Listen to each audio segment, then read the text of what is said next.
So, as always, only do anything that feels comfortable and right for you. So, if anything is not resonating with you and you need to tune out, please do so. And please remember to rest, rest, rest. So, I am going to cover an introduction to ancestral trauma this morning and how we can approach that in our yoga practice.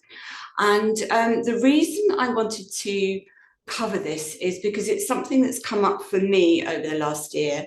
And I believe it was like the final jigsaw in my own healing.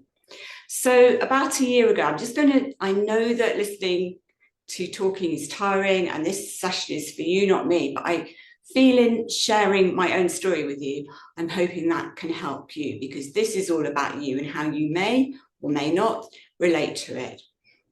So about a year ago, I was on a yoga course with my teacher in Dorchester, and he brought up ancestral trauma. And like many of us, I thought, well, that simply doesn't apply to me. You know, I'm not Jewish, I'm not Black, I'm not of color. Therefore, I don't have trauma. But I then, from what he was saying, I went and meditated, and something very strong came up in my meditation. And then around this time, I was doing a course in internal family systems. Some of you might know this, Dr. Richard Schwartz, and he also brought up the importance of working with family trauma because it's something which can be inherited from a long time ago. So I began to investigate this. And as I say, I want to share my story in order that you can perhaps relate, because whatever I had in my family might be very different from what you have in your family, or it might be similar. So a kind of brief story is that as I was meditating, it came to me this rather sad story, which had always been presented to me in a very positive light, which was my great-grandmother was pushed aside in order that my great-grandfather brought his mistress into the house, and the mistress then had a child. Now, I was always presented this as something that my great-grandmother didn't mind and that she liked the mistress and everybody got on very happily. And then this story particularly came to light at the time of my grandfather's death because the child was always presented as being adopted by the mistress. Well, of course, he turned out to be my grandfather's brother.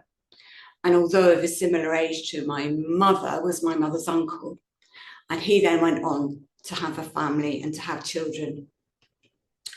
Now, as I say, my story might be very different from yours, but the reason I share this is because my mother, who's still alive and who I love very much, but she's always had a thing that men are more important than women and that women don't count. She's been very open about this, that she prefers men to women. She's always been very much harder on me than my brothers, and they acknowledge this. And she's always harder on my nieces than on my nephews. And when I was meditating around this, I was kind of tracing back that my grandmother died when she was 38, and there was great pressure on her to have a male child, but she didn't. She had 3 daughters. And there was this whole kind of thing about women. And then when I started inquiring of women of my own generation, and don't worry if you're male listening to this, I'm going to bring you into the conversation too, I found that it was quite a common theme with the generation behind me to revere men more than women.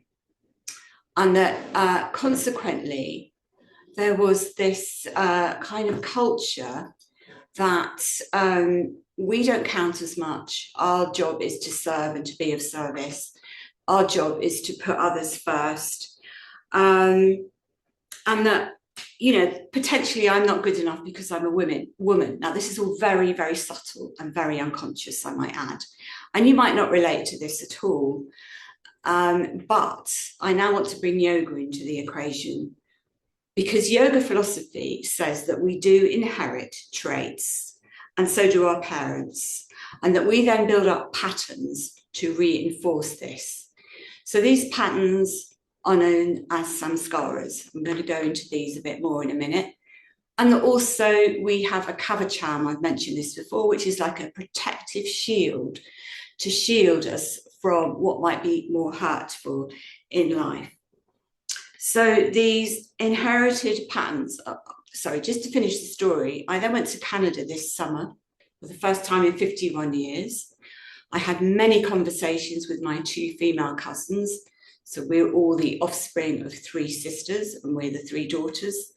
And we realised that we had, I don't like to use the word trauma too much because it can indicate being a victim, and I don't want to bring that into the conversation at all.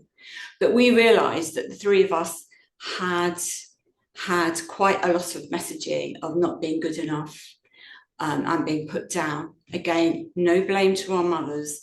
And what the 3 of us did was to have a lot of forgiveness, a lot of group hugging, a lot of talking and sharing. And we said that we felt that we had about 1,000 hours of therapy just by talking it out. So the first thing, if there is inherited trauma, is to be aware of it. Now, in my email, I talked about the witch's wound, so I'm going to also bring this in. I just want to say a bit more about this. I also talked to my brothers and my male cousins very openly, and they felt that their messaging had been the kind of inherited ancestral trauma. If we use that phrase, it's quite fashionable at the moment. Their messaging had been that they shouldn't cry, they shouldn't show emotion, they should get on with it, they should toughen up and just be a man. So that was their messaging, which they felt had also had its own harm and caused them to maybe not be ill, but it had made it more difficult for them to express their emotions healthily. So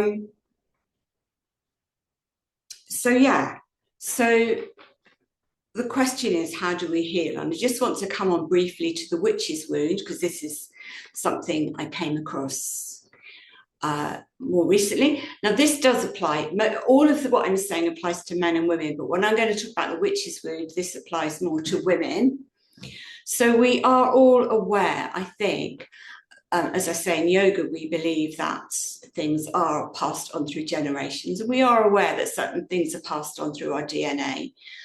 Now, those of us in the West know that only 300, 200 years ago, many women were burnt. They were burnt at the stake for either being witches, maybe being healers, maybe being herbalists, or maybe speaking their truth and going against the narrative at the time.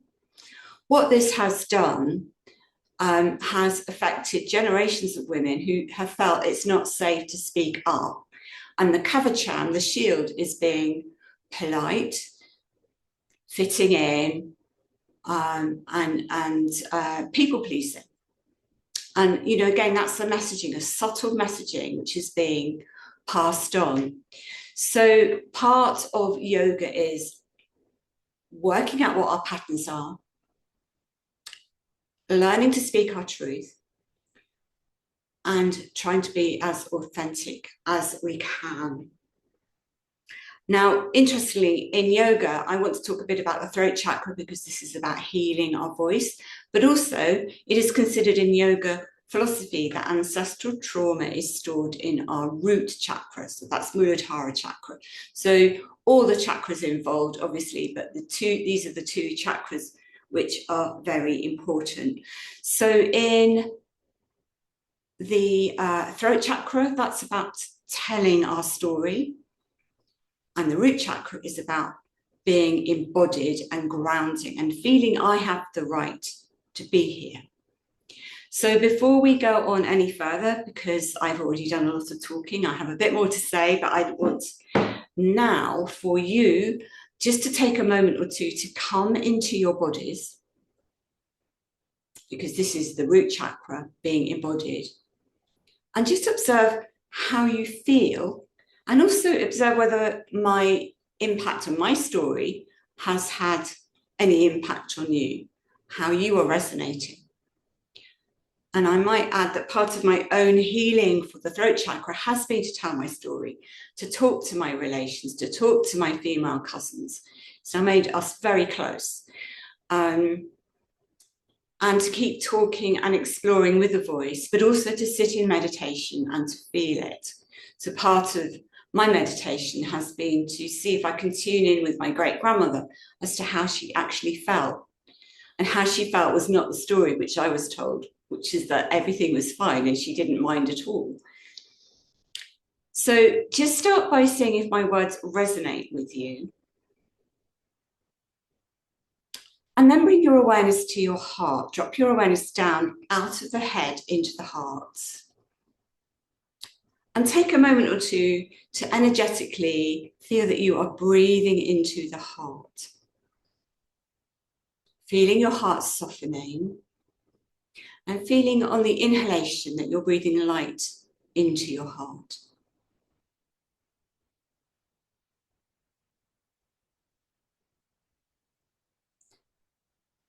And then have this sense of being grounded. So if you're lying, feel your support under you, holding you. Feel the weight of your body, your head, your body. Maybe you're lying with your knees bent, or maybe your legs are out straight. Just feel the position of your body and how it is.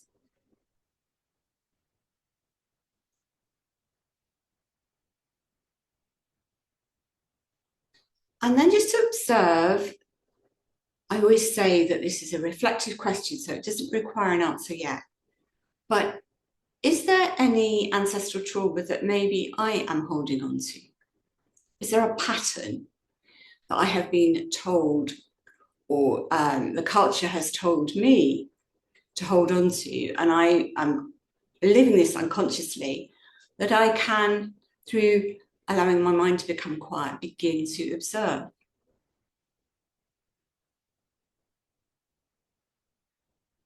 And there might be nothing there for now. This might be something that comes to you in the days to come.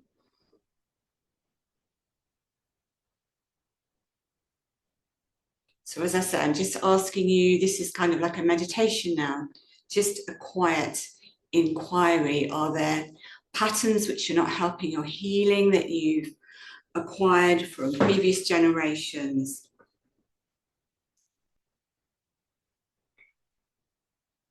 So the kind of patterns I'm also thinking of is striving, putting everybody first, not being good enough, not showing feelings, not speaking my truth.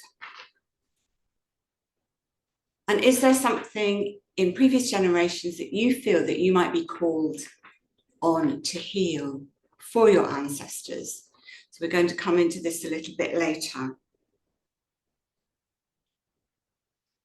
So I've talked about speaking our story. Again, this might be something that you do after the class. And not feeling that we are being a victim. But the first thing is just this awareness, this acknowledgement that there might be something there that we can heal.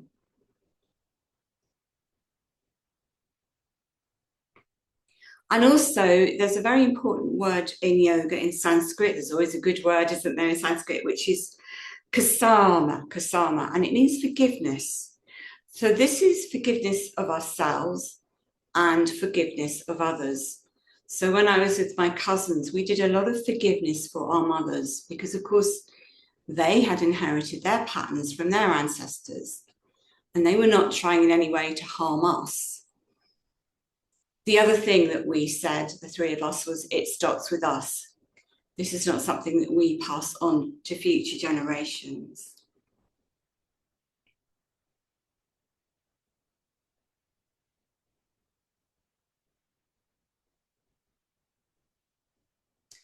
So now I invite you to bring your hands to your heart. And just feel if there's anything there for yourself or for your ancestors that you feel you would like to heal.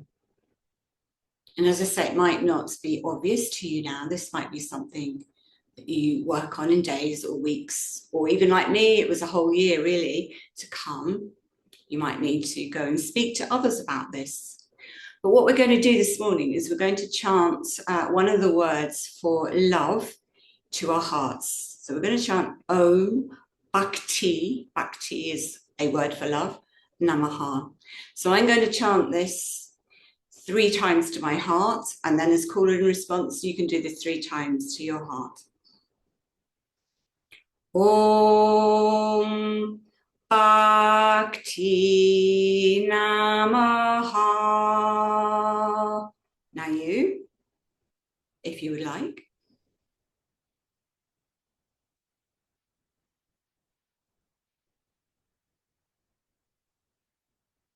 Om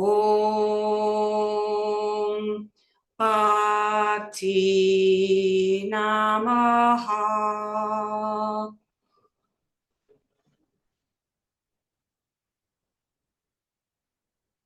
Om Bhakti Namaha.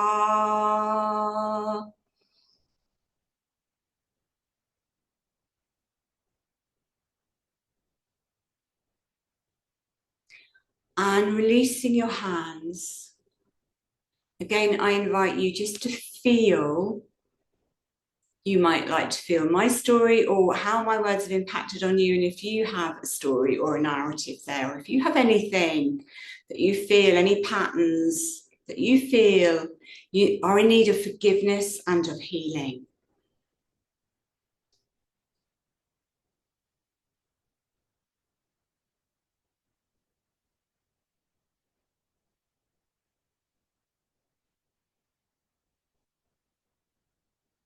And as I say, this might not be something that comes to you now. This might be something after the class, days or weeks to come.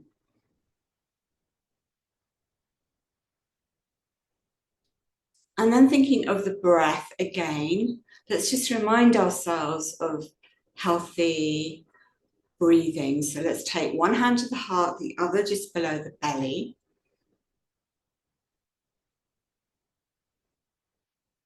And we're going to breathe into the hand that's just below the belly button. So the hand on the heart is pacifying and calming the heart. So this is the area concerned with fight and flight, stress response. So we just want to remind the body to let the breath be a little bit slower and lower. So it's not a big breath. It's slow and gentle, but nothing should be forced. And if you can, access it, breathing through the nose.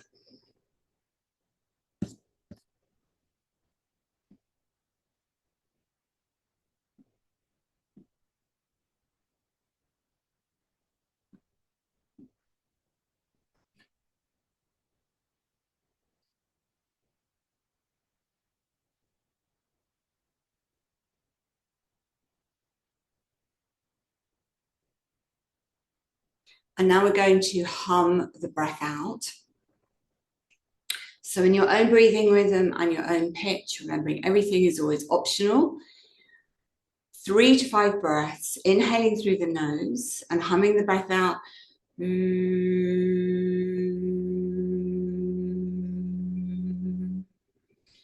Feeling that hum healing you.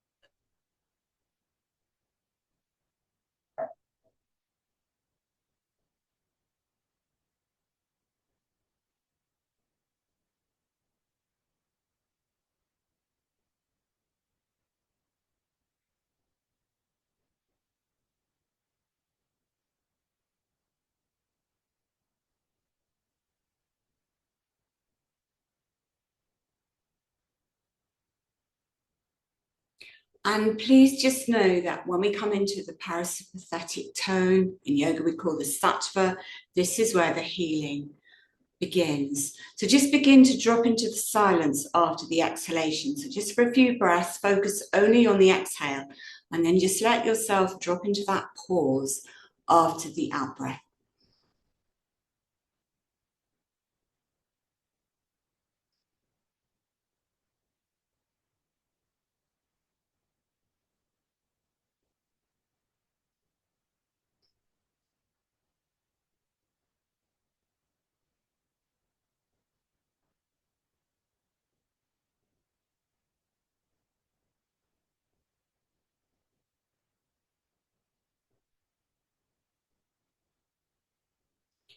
And just observe how you're feeling now, the mind, the body, the emotions, your energy without judging anything.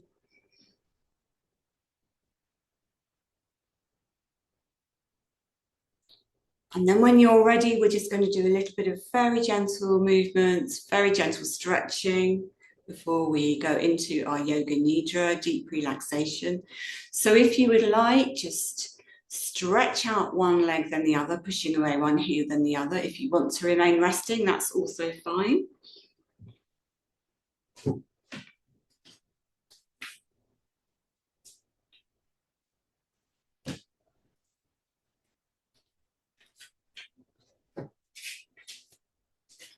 And we're just going to move with our body and sound.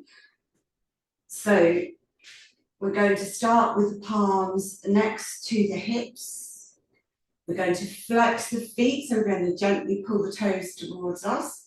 We're going to inhale and lift the arms up behind us. Maybe the back of the fingers come to the floor, but if not, you can widen your arms, if that's more comfortable for your shoulders.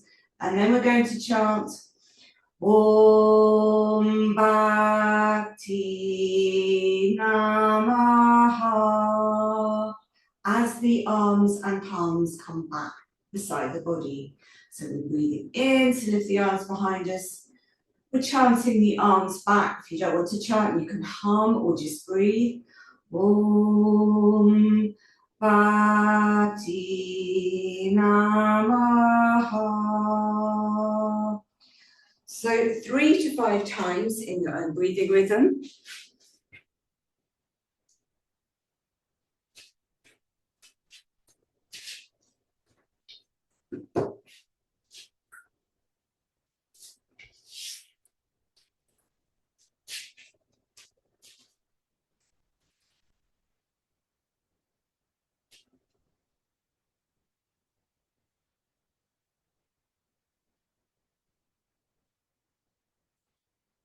And when you're ready, draw up one knee, then the other. And take your hands either over the knees, under the knees, or behind the knees. And then just rocking out the spine from side to side.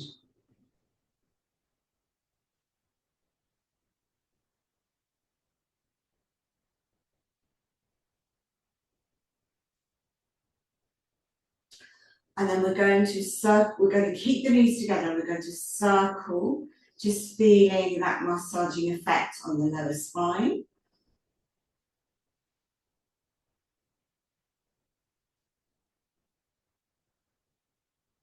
Just keeping the back nice and supple. And then we'll take that movement in the opposite direction.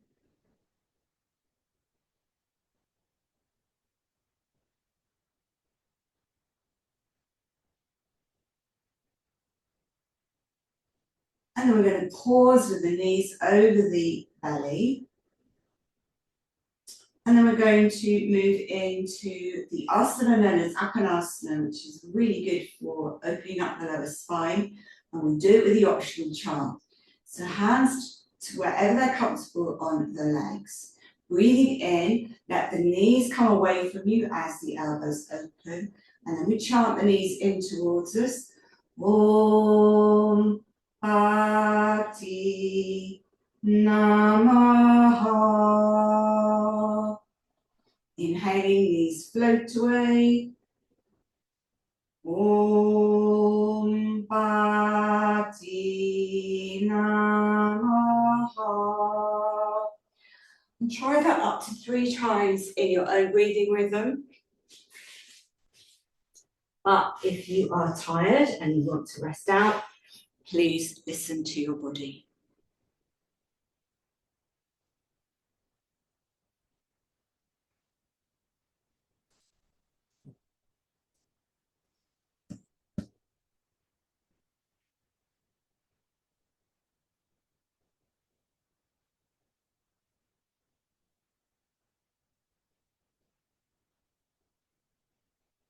And then drop your feet to the floor or your support with your knees bent.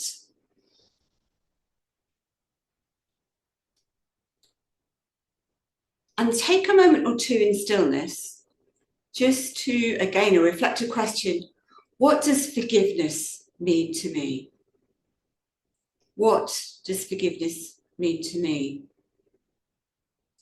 Can I forgive myself? Usually forgiveness, we think it's about another person. It's usually about forgiving ourselves, because that old cliche is, if we don't forgive, it's like drinking poison and we are holding on to that poison rather than the other person. But having said that, I think forgiveness is quite a tricky thing. So it's something, if I found difficulty with forgiveness, I always ask for help. You might have a different idea. You might not believe in God, or you might believe in God, or you might, like me, believe in the one. But I ask my higher self for help whenever I need to. So if you have a sense of that and you find it hard to forgive, you might like to use that too. And then before we go to our yoga nidra, just see if you can tune into a sense of love. Now, if this is difficult for you, you might like to think about a loved one or a pet or nature or something that makes you feel joy and gladness. And just see if you can tune into that and feel that in your heart.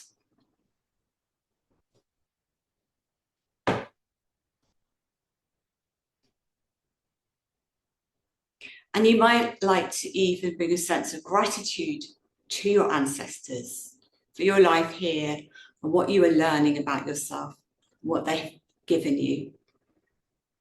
You might not be ready for that, but it's there, the suggestion is there if you would like.